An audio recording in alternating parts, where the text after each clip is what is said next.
How good was Stan Musial? Baseball calls him Stan the Man, but only one player in history ever racked up exactly 1,815 hits at home and 1,815 on the road. Statistical perfection that looks more myth than math. He wasn't loud, he wasn't flashy, and yet he won 7 batting titles, 3 MVPs, and 3 rings, outlasting war, injury, and every rival. The consequence? Musial didn't just match legends like Ted Williams. He quietly redefined what greatness can look like. But what did it take for a blue-collar kid from a Pennsylvania steel town whose pitching arm failed him before the majors to become baseball's untouchable model of perfection?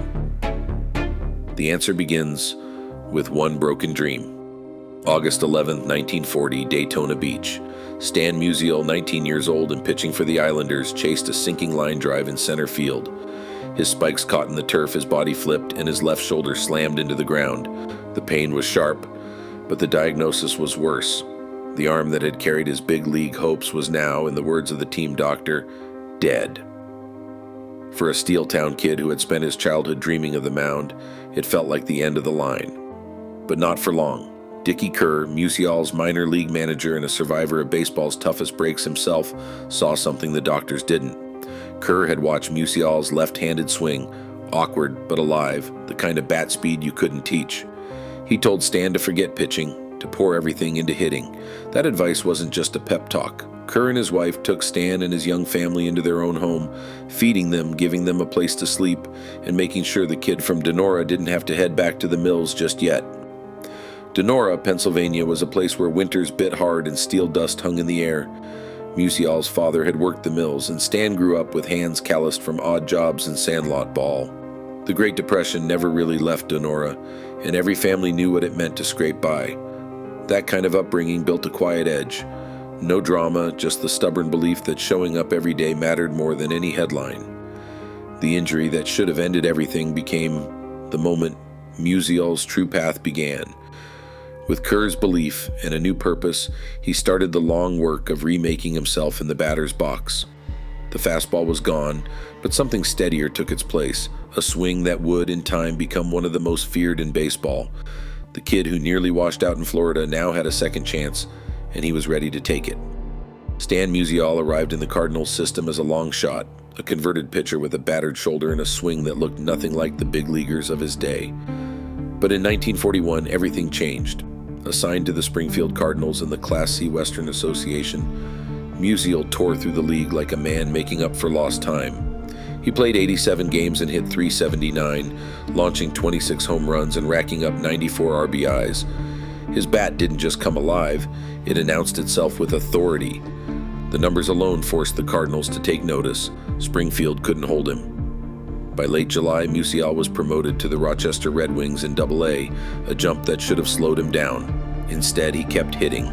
Over 54 games in the International League, he batted .326 and showed the same gap-to-gap power that would define his career. Opposing managers started taking notes. Scouts sent telegrams back to St. Louis. The kid's not just a fluke, he's the real thing. September brought the call every minor leaguer dreams about. The Cardinals, locked in a pennant race, summoned Musial to the majors. He debuted in the heat of battle and didn't blink. In just 12 games that month, he hit .426 and drove in 7 runs, swinging like he belonged from the first pitch. Veteran teammates watched a rookie with a coiled stance and a calm at-bat, and they saw something different. A hitter who didn't chase, who lined balls to every part of the park, who looked like he'd been here for years. By the time the 1942 season opened, Musial was no longer a prospect. He was the starting left fielder for a team with World Series ambitions. That year, he hit .315 and helped drive the Cardinals to 106 wins and a championship. In less than 2 years, he'd gone from a washed-out pitcher to the cornerstone of a title team.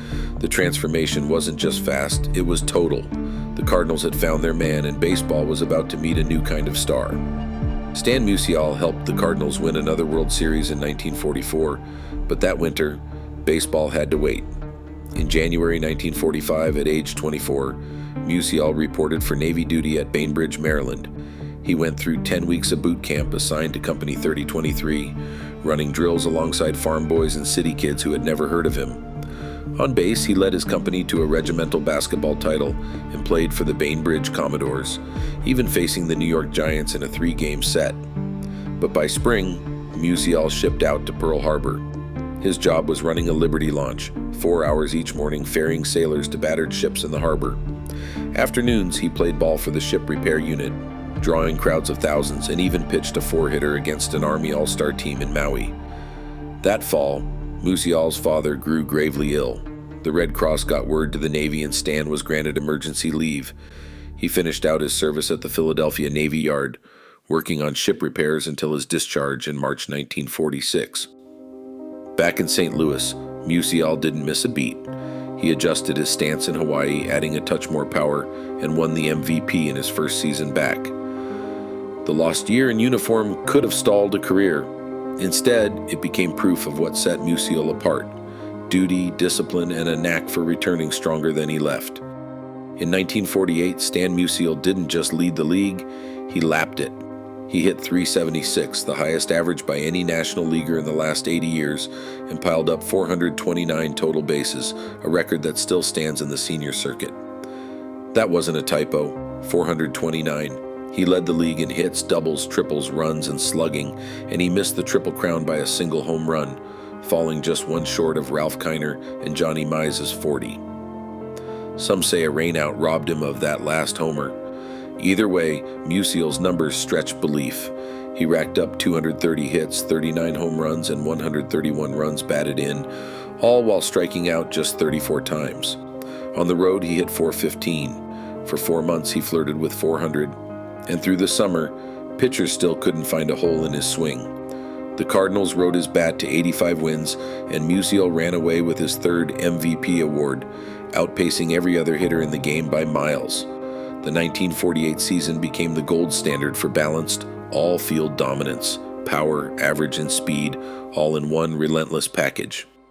Stan Musial stepped into the box with a stance that seemed to break every rule in the book. His feet were close together, knees bent deep, shoulders hunched, back almost turned to the pitcher. Some called it a corkscrew, others a coiled spring. From the side, it looked awkward, even defensive. But pitchers knew better. The moment Musial began his swing, everything snapped into place. That crouch wasn't just for show, it let him cover the entire plate, especially the low outside corner where he loved to drive the ball. His head stayed locked behind his front shoulder, eyes tracking the pitch with both pupils clear on the target. The bat never stopped moving, tracing small circles always alive in his hands. What happened next was pure science in motion. Musial's hips fired first, unleashing all that stored energy. His hands and barrel whipped through the zone on a path just beneath the ball, matching the pitch's downward plane. He kept his top hand firm, but let the bottom hand guide, wrists snapping at the last instant. The result, a line drive, gap to gap. He didn't sell out for home runs, but the ball jumped off his bat anyway. The numbers tell the story: .331 lifetime average, .417 on base, .559 slugging, 725 doubles, 177 triples. He wasn't chasing launch angle, he was chasing barrels. Musial's swing was built for every pitch, every park, every year.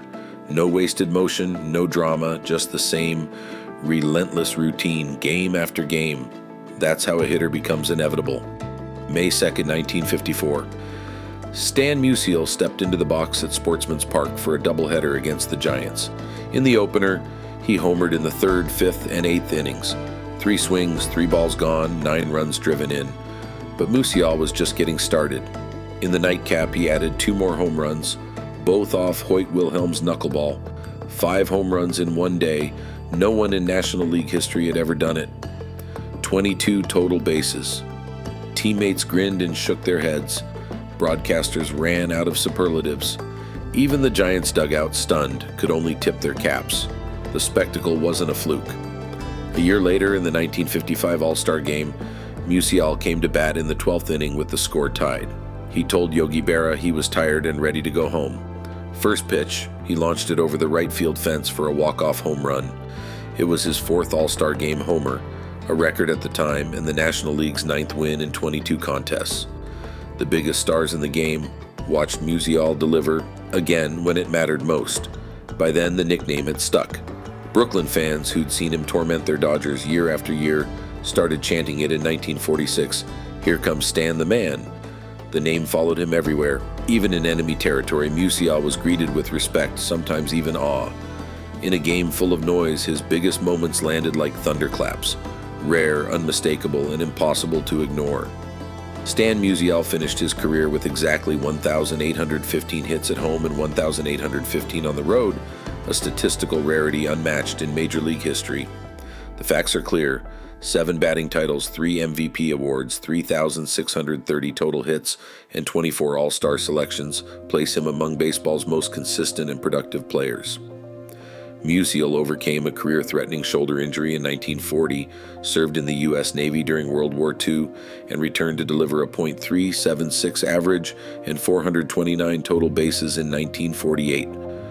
While the personal motivations behind his relentless discipline remain largely private, the public record, military service files, box scores, and eyewitness accounts shows a player defined by preparation and humility. His legacy persists as a standard for all-around excellence, recognized by the Presidential Medal of Freedom in 2011. What remains less documented is how Musial's quiet approach shaped teammates or influenced later generations off the field. What is certain, by every measurable fact, is that Stan Musial turned precision into legend.